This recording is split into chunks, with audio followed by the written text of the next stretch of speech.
Hello and welcome to In Conversation with WLV Doctoral College. My name's Dr Deborah Curitan and I work in research and development at the university. I know this is called In Conversation with WLV Doctoral College, but you'll note that I'm alone today, I'm not with Ben, and this is because during the academic holidays, Ben and I tried to split up our holidays so that we have coverage of the Doctoral College. So today this is going to be a monologue with WLV Doctoral College.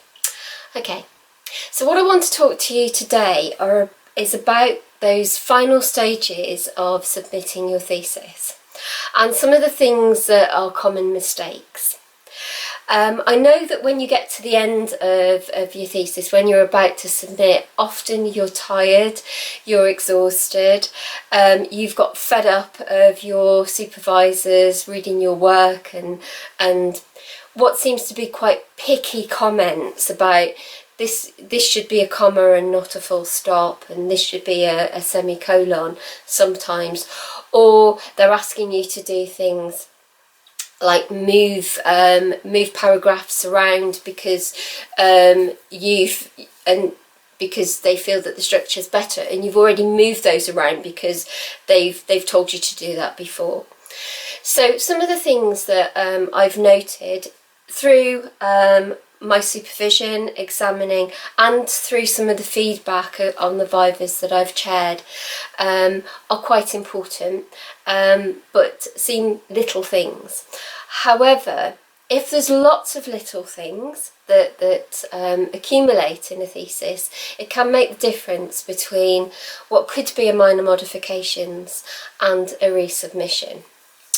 So one of the things that is really important to think about is the consistency of the look of your thesis.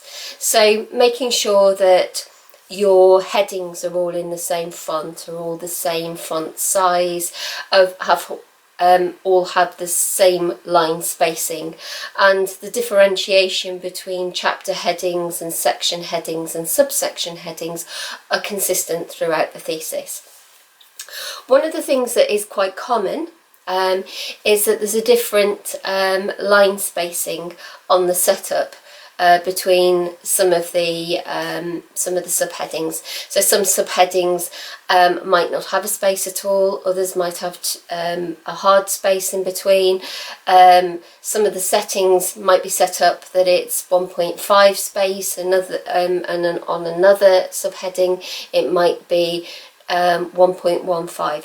So one of the things that you really need to do is to go through and make sure that all of the spacing between your sections, your paragraphs and your headings are all the same, are all consistent throughout the thesis. Now the other thing that you need to think about in terms of consistency is making sure that you're using one and only one referencing style. And that referencing style is the one that's most appropriate to your subject area. Now I know at the university we advocate that you use WLV version of Harvard, and we provide a cite it right approach. However, in doctoral education you use the most appropriate reference system to your subject area.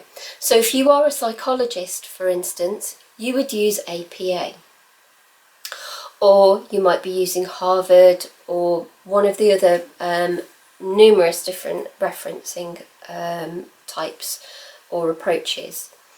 And that needs to be a conversation that you have at the beginning of your doctorate with your supervisors to what is the most appropriate referencing approach that you take. And then you need to make sure that you are consistent throughout your thesis using that referencing type. Now, one of the ways of doing this is to use a referencing software, and that will make it much easier at the end of your thesis to make sure that everything is consistent throughout. Another common mistake that people make is that with their referencing, they often cite more than one paper by authors in a year, and they use the ABC system. Now, what really irks me as an examiner is when I read the first reference or the first citation or mention of a paper as being Smith and Jones C, 2016 C. So to me, well, where's A and B, and why isn't this A? And then leads me to question whether or not that citation has been taken from another paper where they've cited 3 Smith and Jones 2016, and whether or not you've actually gone to those papers, those original sources. Now, I'm sure you have, but if you don't reference your papers accordingly, so in the order that you first cite them and call them A because you cited that first, B because you cited that second, C because you cited that third in your thesis, it does raise questions. And I know that sometimes that we move things around, and therefore A becomes the second citation, but you do need to be careful, and you do need to make sure that you have the right order. The other thing is to make sure that you do use those A, B's and C's where you've got more than one paper. And a final thing about referencing is do make sure that everything that you have cited in the text of your thesis is in your appendices, and everything that is cited in your appendices is in the text. And I know this is a tedious thing to do, but you do need to go through and check it, because as examiners it's one of the things that we do check. Some examiners will go through and check every reference, others will randomly check. So we do check those things. It's not something that we overlook. And again, this is where referencing software can be really useful, a really useful tool to help you with that. Finally, one of the things that is really important is the way that you write your thesis. And this is something that I say throughout my training and the workshops that I deliver on the Doctoral College development programme, is about the way, the way you write is really important. We often read papers that are very, very complex and dense, that use very long and complicated sentences. And when we read those papers, we often have to read them 2 or 3 times to be able to understand them.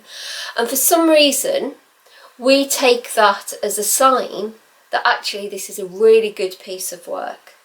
Now, the science behind the paper may be excellent. However, the communication of the paper, or the science behind the paper, is not excellent. Excellent communication is clarity and accessibility. When people write in a dense and heavy way, they are being exclusive. They are trying to keep people out of science. They are trying to maintain themselves as in a particular standing in their field. They're not including people. They're not making their work accessible. And the sign of good writing is accessibility and readability. So I always go through my students' work and point out where there are very long, complex sentences and tell them to cut them down. So, short, accessible sentences, clear sentences is a sign of good writing, not the complex, long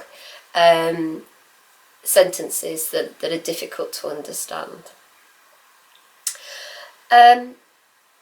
Another thing that excuse me, I also raise with my students is around the way that you write at level 8.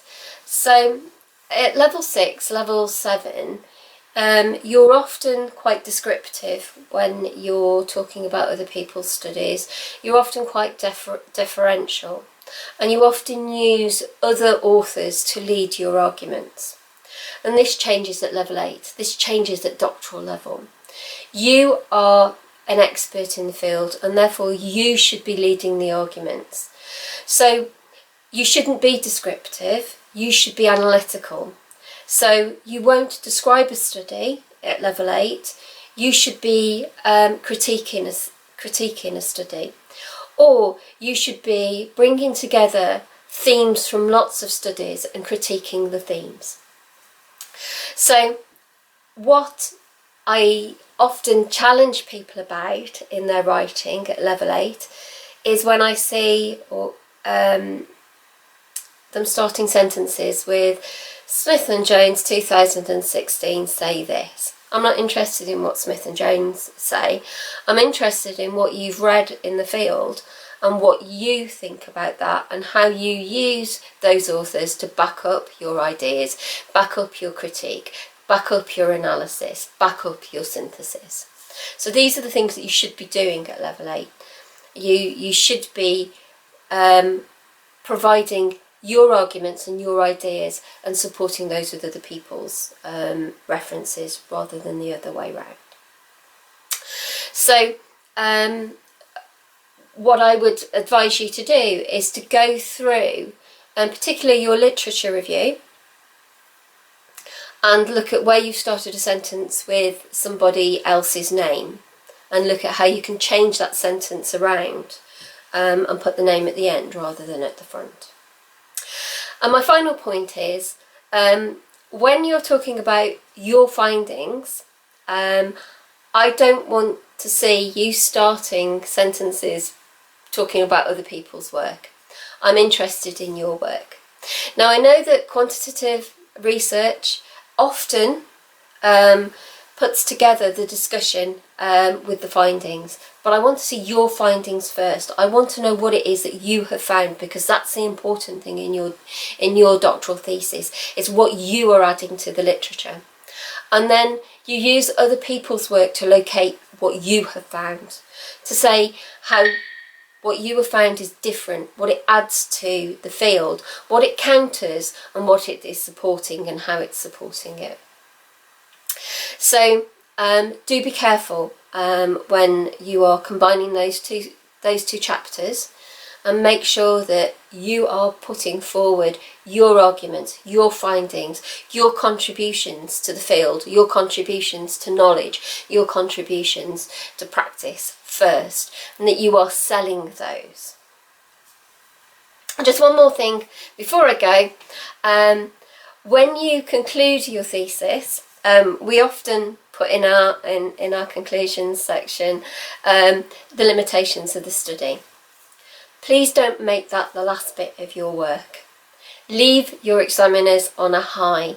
So put that somewhere else in the chapter, and leave your examiners on a high. Leave them with your contributions to practice, your recommendations for practice, your recommendations for policy, your recommendations for whatever key stakeholders you're working for your research users, so that you leave them on a high and not on a low. It's a bit of a psychological thing. If you leave somebody with the last message that they read is negative, that's what they remember. So leave them with something really positive, something really strong, and it will make a difference. Okay, so just to sum up, presentation, make sure there's consistency, make sure it looks professional, make sure that you write at a level 8 standard, make sure that you're referencing correctly, and make sure that you're leaving people on a high. So thank you for listening. Do look out for more vlogs from usually myself and Ben Halligan. We try to release these on a weekly basis, and they're usually on a Friday. So do follow us, do use the notification bell if you want to, and look forward to speaking to you again in the future. Bye.